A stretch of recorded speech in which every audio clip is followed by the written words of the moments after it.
What's up, guys? T-Fade here, and I thought I'd introduce you guys to my new little project car here. I got myself a 2001 CRV. Nothing especially special about it, but I think this will be my project car for the season.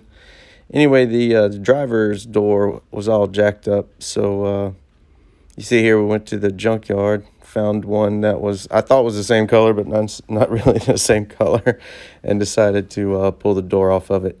But anyway, yeah, I'll let you guys watch the rest of the video.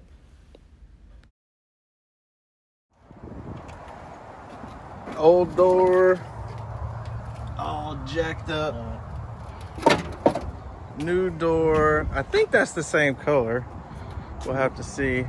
But the door handle was broken on the new door. Plus, I wanted to use the same key. So we hung it. Body line smooth. It shuts smooth as silk. Window works. Locks work. All that. And I like the keys in the car. Well, let's see if this works. Got the title. Team Honda here. Let's see if they can cut me a new key.